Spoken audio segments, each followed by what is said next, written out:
What's up, folks? Welcome back to TacticalTortoise. My name is Trevi, and it has finally arrived, the new balance update for Warhammer 40k 10th edition. The meta has been reeling recently from some factions that came out of the gate in the first quarter of the new edition way too strong, and those have begun to be reined back in. We also saw a ton of core rules and faction ability changes in this update as well, and that's what we're going to be covering today. So join me as we talk about the biggest changes in the balance data slate from autumn 2023. We're not going to be talking about point changes in this particular video, but I will be covering a lot of those in future content. Instead, what we're going to be looking through is the balance data slate itself and talking about the biggest rules and mechanics that were overhauled. First off, let's start with core rules. The biggest one is devastating wounds. Previously, this was a mechanic that turned critical wound rolls, that generally speaking means wound rolls of a 6, but also could sometimes trigger on wound rolls more easily if you had abilities that would improve your critical wound, like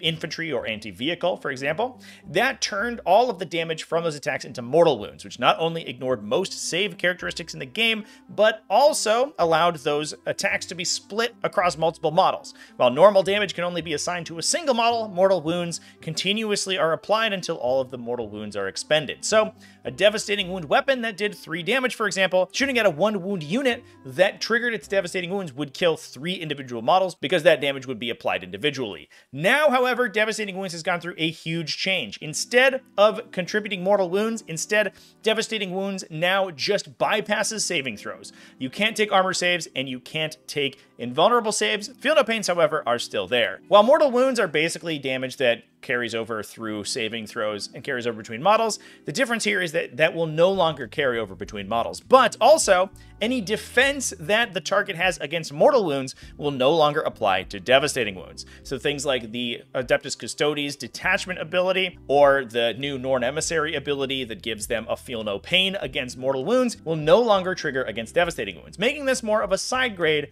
than a nerf to devastating wounds weapons. Next up, we saw some huge changes to free and duplicated command point abilities. A lot of abilities in Warhammer 40k allowed you to either increase the cost of your opponent's stratagems, reduce the cost of your own stratagems, or allow you to use a stratagem multiple times per phase, even though stratagems are normally locked to once per phase. This has been totally overhauled to allow any of these abilities, including abilities like the Calidus Assassin's Reign of Confusion that allows it to increase the cost of an opposing stratagem when it's used in the future, or abilities like the Space Marines Rites of Battle to get a stratagem for free and reduce its cost to 0. These are now only applicable to battle tactic stratagems. This means that unlike in the past, the type of stratagem you have specifically matters, and battle tactic stratagems, generally speaking, constitute defensive, reactive abilities or offensive abilities you use when you go to shoot or fight. Things like Armor of Contempt and Rapid Regeneration still fall under this category, so they can still be used, but many other stratagems that you would normally either use multiple times with something like a Space Marine Captain or get for free or debuff on your opponent's side no longer fall into that category. So make sure when you play a game and you have any of these abilities, you double check which of you and your opponent's stratagems are battle tactics so you know which ones any of those abilities can be used on. We also saw some changes to specific stratagems in line with this, specifically Adeptus Custodes. Unwavering Sentinels changed to an epic deed from a battle tactic. This was their stratagem that allowed them to fight first while on an objective and cost a staggering 2 CP. Previously, you could use that for free and allow the unit to fight after it was charged, before the charging unit got to fight, which made Custodes very difficult to engage in melee. Now you have to pay the CP cost for that, even if you have a shield captain attached to the unit. Grey Knights also saw a stratagem change. Their Haloed in Soulfire stratagem moved from being a battle tactics to strategic ploy, meaning that it can't be used for free with a Grandmaster. We also saw some other core stratagem changes, including Fire Overwatch, which no longer is usable on a Titanic unit and can no longer target units that are out of your line of sight. So you can no longer fire indirect fire weapons on Overwatch, even if you are in range and normally eligible to fire. In addition, big things like Knights, Bane Blades, Wraith Knights are not able to fire Overwatch anymore. A big change in the data slate this time around has been reducing the power level of large Death Star units that can either attach characters with a large unit volume or simply single big units with a bunch of weapons on them that are extremely good both offensively and defensively in Overwatch. Those largely can't use that mechanic anymore. In Insane Bravery also got a huge update to make Battle Shock more relevant. We see things like the new Tyrian Codex where Battle Shock matters a huge amount, with lots of detachments triggering abilities off of it, and the new Neurolictor giving you huge benefits against Battle Shock units. Previously, Insane Bravery was a good way to get around natural Battle Shock. If you are taking a Battle Shock check specifically in your own Battle Shock step, so that is typically taken when units are below half strength. Other abilities that happen elsewhere in the turn don't trigger this stratagem, but previously the stratagem was used when the Battle Shock check was failed to instead automatically pass it. Now it is restricted to once per game, like it was in 9th edition, and is also only used before the test is failed. So you can use it once per game to ensure that you pass a test, but you can no longer use it to reverse the course of a failed test. It's way less powerful than we saw it in the past, but it is good to keep up your sleeve if you have particular instances where getting a unit battle shocked to sometimes lose abilities, its objective control value, and sometimes flip objectives would be disastrous for you. Now, lastly, in the core rules, we also saw changes to the towering mechanic. This was a very controversial one in 40k previously, and I talked a lot about it on a previous video talking about ruins. It was a mechanic that allowed large or particularly tall units to ignore the ruin rule for line of sight. Normally, ruins automatically block line of sight to and from units that are not inside them. However, towering ignored this entirely, meaning that if you had windows or gaps in the walls of a ruin, towering units were able to see and be seen through it. That is no longer the case. Towering units actually largely interact with ruins exactly the same as other units. Aircraft, however, we should mention, still use the original rules. They're able to see and be seen through ruins. Towering units, however, can be blocked by ruins and have their own line of sight blocked by ruins as long as they are not within the ruin. As soon as they touch the ruin, they go back to normal true line of sight. So as long as you can draw a line between the two models that it doesn't pass through any solid objects, then you can see the towering unit. This is huge because it not only means that it's possible to hide from towering units, but it also allows towering armies to hide themselves from enemy alpha strikes. One big downside of armies like Imperial or Chaos Knights that were based entirely around towering, it was impossible both to hide them and hide from enemies. So if you had enemies with lots of anti-tank that went first, you could take debilitating damage on the first turn with no way to hide from them.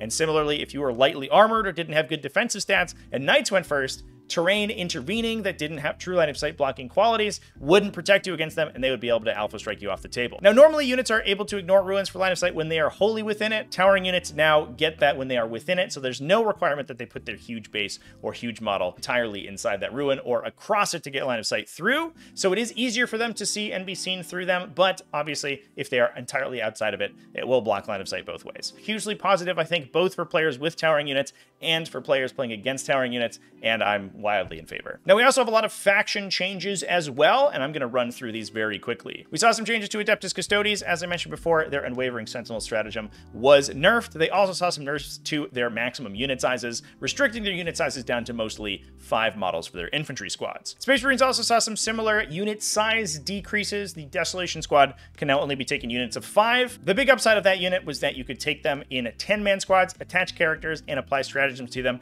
and allow their indirect fire to do insane damage, which is no longer the case. We also saw some similar changes to Agents of the Imperium, where Exaction Squads, which I talked about in a video last week, were nerfed significantly to only be taken in units of 10, whereas previously you could take them in extremely cheap units of 5. Aeldari saw a change to the Phantasm stratagem that kind of side grades its power level. This was probably previously hands down the best stratagem in the game. It allows you to move your units after your opponent has moved their entire army. At the end of their movement phase, you can move one of your units for a command point, potentially getting them out of range, getting them out of charge range, or moving them up more aggressively into a position where your opponent wasn't expecting. It was extremely powerful and extremely flexible, but now a little bit less so. It is only targetable on infantry, but the changes to stratagems mean that it cannot be targeted by those CP tax effects because it is not a battle tactic stratagem. This is going to depower the stratagem significantly, but make it more resilient to any enemy stratagem disruption, which does, again, make it mostly a side grade. Deathwatch also saw some stratagem changes, but largely to the mechanics of the stratagem, not the actual types. Deathwatch have a selection of special issue ammunition stratagems that can change the characteristic of their ranged weapons. These were previously usable on any ranged weapon equipped by an infantry squad, like heavy weapons from Devastator squads,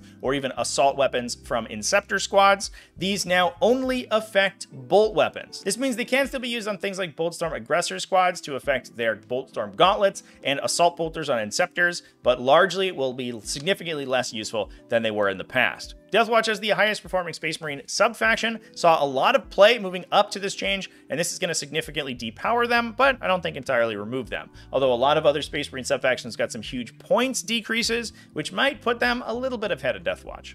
Adeptus Mechanicus saw some save increases for their infantry. Skitarii, Rangers, and Vanguard got both +1 to their armor and invulnerable saves. Deathguard and Leagues of Votann, as two of the worst performing factions in the game, got huge updates, entire reworks to some of their core mechanics. Leagues of Votann saw an update to the Ruthless Efficiency Detachment rule. This previously targeted a single unit, gave you 2 judgment tokens to place on them and a bunch of command points if you ever destroyed them. Now in Strike Force games of 40k, it allows you to target up to 4 of those units. If you destroy any of them, you will get the command points as described in the ability, but you can still only get the command points once per game, so it won't trigger if you kill multiple of them. However, putting 2 judgment tokens on 4 of the most important units on your opponent's army gives you +1 to hit and wound army-wide against them, and makes the kind of anemic damage output of Leagues of Votann significantly better. On top of that, Deathguard also saw an entire rework to their faction rule. The Nurgle's Gift ability broadcast an ever-increasing aura of -1 toughness from your Nurgle units. However, that was the only effect it had until now. Now, at the beginning of the game, during Declare Battle formations, you will choose an additional effect for that Contagion aura to apply on top of -1 toughness.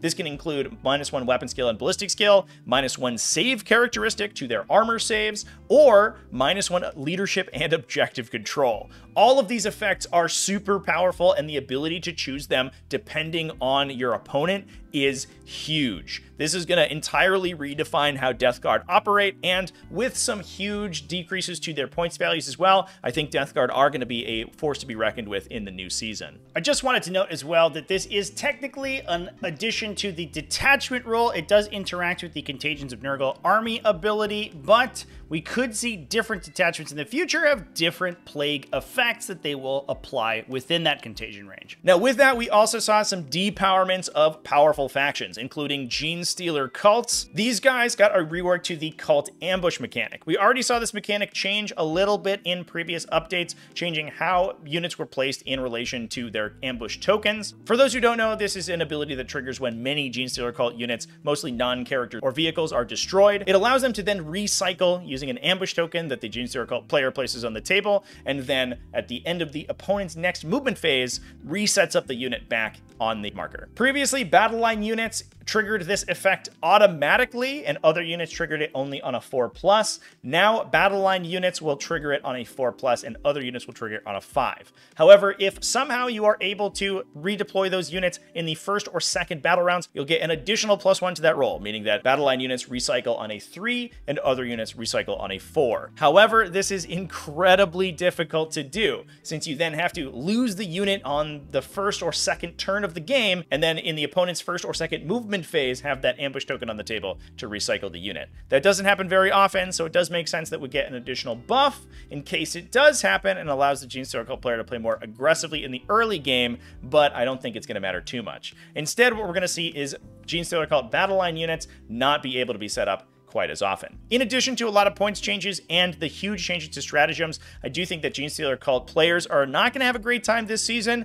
because a lot of their strategy was based around alpha striking their opponent by reusing multiple stratagems over the course of the game, using cheap infantry to throw into the meat grinder, and then recycle those infantry units into lesser versions of themselves that didn't have their attached characters later on in the game. Now that they're not able to duplicate those stratagems quite as often, and their recycling is not as good, and their units are more expensive, they've been nerfed a lot of different ways. It's a little bit of a similar story for Imperial Knights. These guys got some significant nerfs to their stratagems and core army abilities. This includes the Bondsman ability, which previously allowed the large Questores class knights to apply a Bondsman buff to nearby armigers. That would affect both the armiger with the buff and the knight itself. However, that latter part no longer applies. Now only the armiger gets the buff. The big knights have no way to buff themselves. So those Bondsman abilities that in some cases they were designed around getting the effect of, they no longer have any way to apply to themselves, which is unfortunate. On top of that, Trophy Claim and Valiant Last Stand, two very powerful stratagems in the Knights Codex, have both an increase to 2 CP,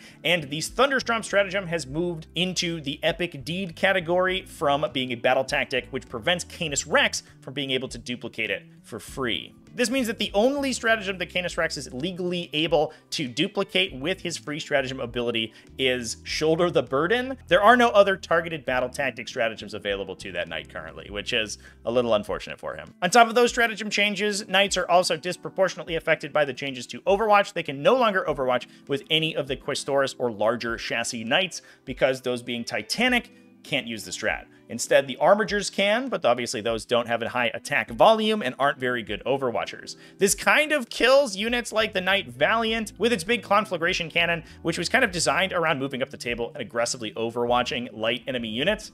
Can no longer do that, and I think unfortunately makes that unit not very powerful. So overall, huge changes to both the core mechanics and army mechanics of Warhammer 40k. I think some of the buffs are very cool and interesting. Adeptus Mechanicus getting better infantry to trigger their battle line synergies is great. Deathguard getting an entire rework to their army rule is amazing, and I love that the design team has taken the opportunity while rebalancing these factions to entirely redefine them and give them cool and fun new abilities. Some of the nerfs I feel like are a little bit harsh, especially to factions like Imperial Knights, who didn't necessarily deserve it. And I'm surprised that we didn't see any further changes to Aeldari, who have been one of the most dominant factions that Warhammer 40k has ever seen, at least within the last 3 or 4 editions. But let me know down in the comment section what you think about it. Stay tuned for more content covering this data slate update and where I think the factions are going to land afterwards. Thanks for watching all the way to the end of the video. Thanks for everyone who supports the channel as well, either over on Patreon at patreon.com/TacticalTortoise, YouTube channel members, and Twitch subscribers. All you people are great and I love you. Remember to keep it classy, folks, and